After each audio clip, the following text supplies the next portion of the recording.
आज मैं आपसे एक ऐसी कहानी कह रहा हूं जो वाल्मीकि रामायण के उत्तरकांड में है। श्री राम का दरबार सजा हुआ था और प्रतिदिन एक व्यवस्था थी कि जो भी उस दरबार में बाहर एकत्र होगा, उसे जो कोई भी समस्या होगी उसे लक्ष्मण साथ ले जा करके और श्री राम के पास ले जाएंगे और उसे न्याय देंगे।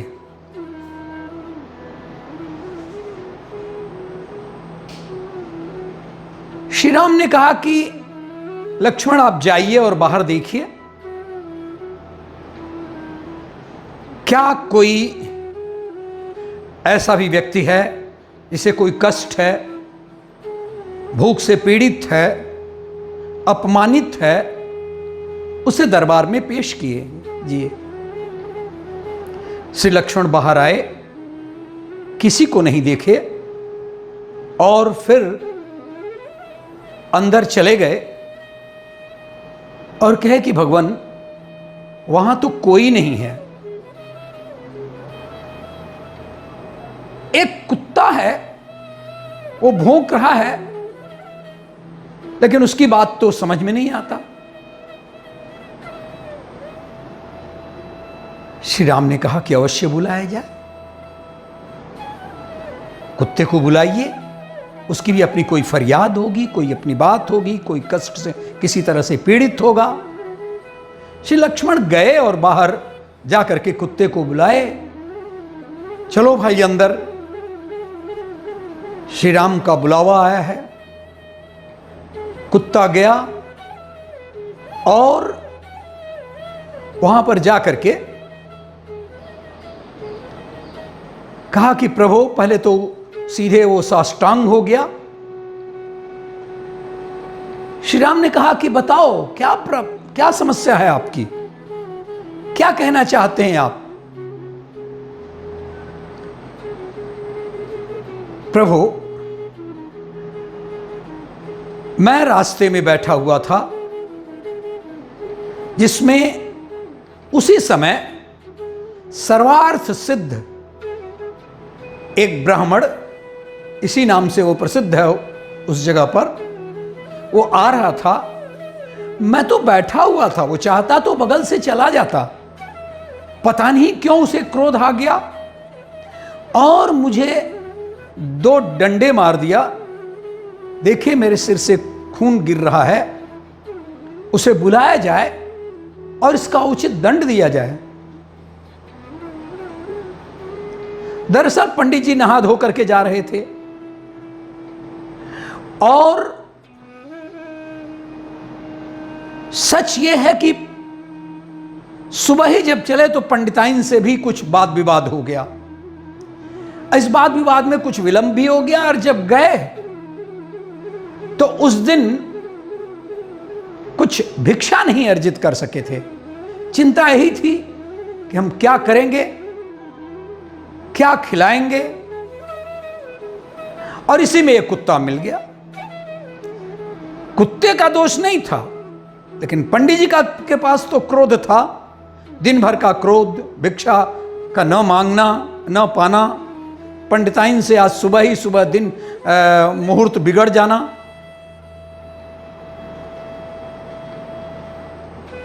श्री राम ने कहा कि ठीक है, आप जाइए, बुलाइए अपने दरबारियों को, बुतलाया कि बुलाइए भाई उस ब्राह्मण को, और ब्राह्मण को बुलाया गया। ब्राह्मण आने पर सीधे वो साष्टांग हो गया, समझ गया कि क्यों, किस लिए मुझे बुलाया गया है। जब ब्राह्मण से पूछा कि आपने इस कुत्ते को बिना किसी कारण मारा है, ब्राह्मण ने कहा कि मैं क्रोध में था, मेरी ही गलती है, इस कुत्ते की कोई गलती नहीं है, और अपना वृतांत बताया कि भूखा था, सुबह पंडिताइन ने हमसे झगड़ा कर लिया था और इसी में ये सामने आ गया।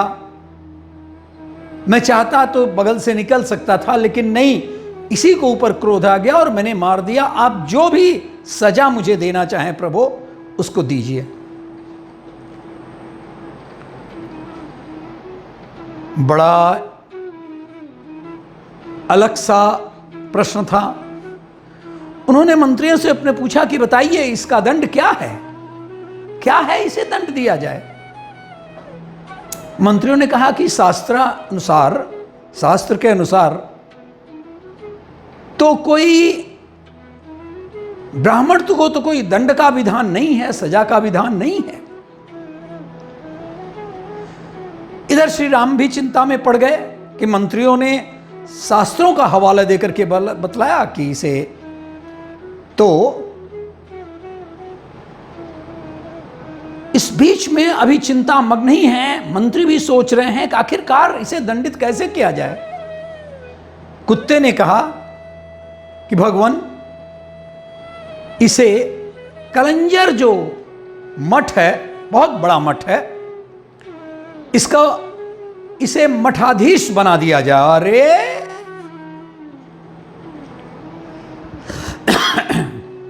कहां तो बात सजा देने की हो रही थी और कहां ये कुत्ता कह रहा है कि इसे मठाधीश बना दिया जाए।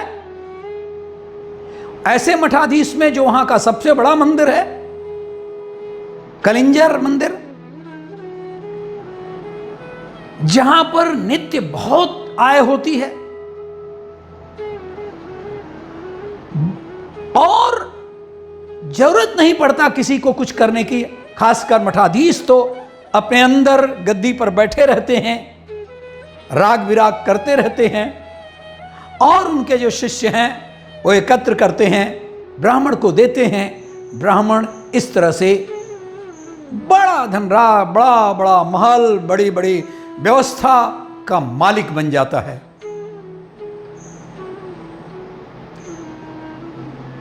लेकिन चूंकि कुत्ते ने कहा था, इसलिए उसे, ब्राह्मण को हाथी पर बैठा करके और उसे कलिंजर मंदिर पहुंचा दिया गया।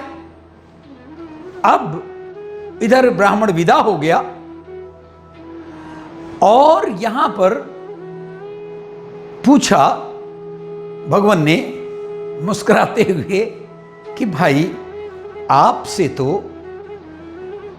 आप तो आए थे दंड मांगने, उसको दंडित करने, लेकिन उसे तो बजाय दंड के आपने इतना बड़ा उसको आय का एक स्रोत जो मठ है उसे वहां पर भिजवा दिया।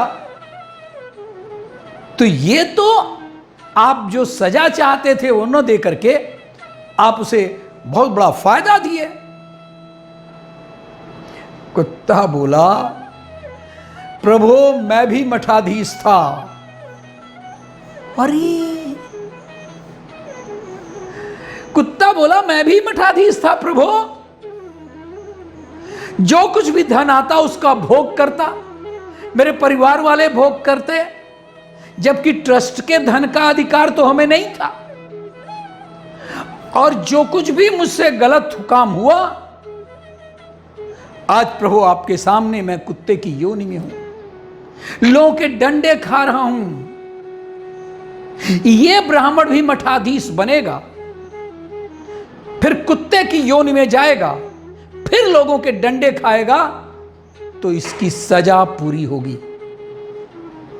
इस तरह श्री राम ने कुत्ते की इच्छा को पूरी की और इसके साथ ही एक स्पष्ट बात हो गई कि दूसरों को यातना देने वाले लोग अपने कर्मों के पाश से बच नहीं पाते हैं, उन्हें प्रकृति से इसका दंड अवश्य मिलता है।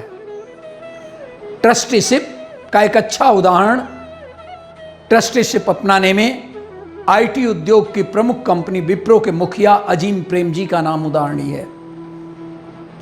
आप सब लोग जानते हैं कि उन्होंने पिछले दिनों 53,000 करोड़ रुपए मूल्य की अपनी आधी संपत्ति अजीम प्रेम जी फाउंडेशन को दान कर दी और उसमें से रत्ती भर भी अजीम प्रेम जी को नहीं मिलने वाला। यह फाउंडेशन मुख्यतः भारत के 6 राज्यों व एक केंद्र शासित प्रदेश में स्कूलों के छात्रों और शिक्षकों को जाना है और उसके अनुसार शिक्षा के स्तर का उन्नयन करना है।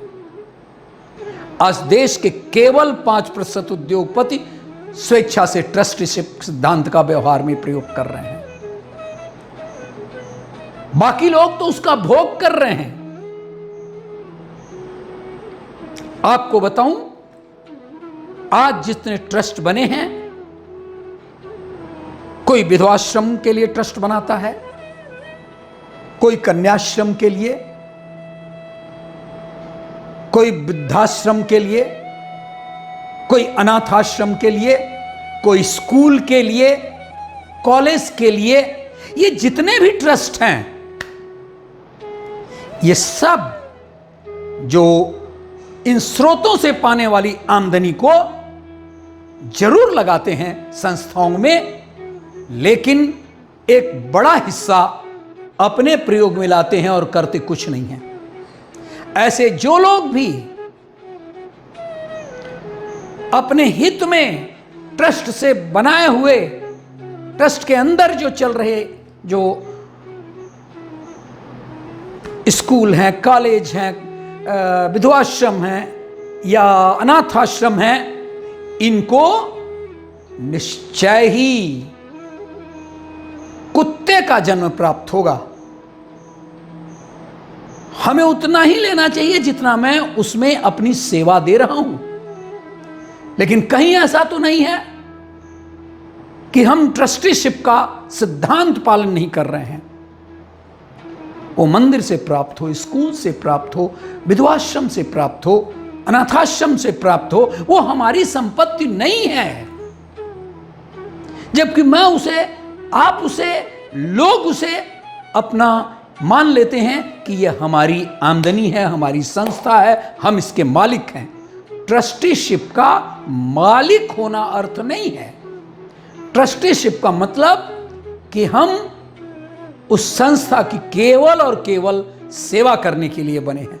अच्छा होगा कि हम उससे कुछ भी न लें, क्योंकि जिस समय कोई सिद्धांत का उपयोग करके हम ट्रस्ट का निर्माण करते हैं, उसको इसीलिए करते हैं कि हम अपने द्वारा अर्जित जो आय है उसका एक हिस्सा हम ट्रस्ट को दें और ट्रस्ट को।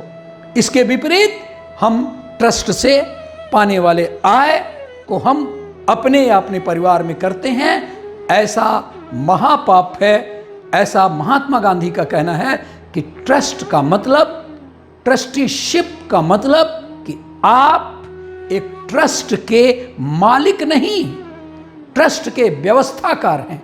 और जहां कहीं भी मालिक सोच करके आप उसके आय का उपभोग करते हैं, वो महापाप है। और आपने देख लिया कि एक उस मठ का मठाधीश किस तरह से कुत्ते का जन्म पाया है। हम इससे सबक लें कि हम ट्रस्टीशिप अगर कहीं देख रहे हैं, कर रहे हैं, कोई सिद्धांत में ला रहे हैं, तो उसके आने वाले आय को हम समाज में ही खर्च करें। धन्यवाद।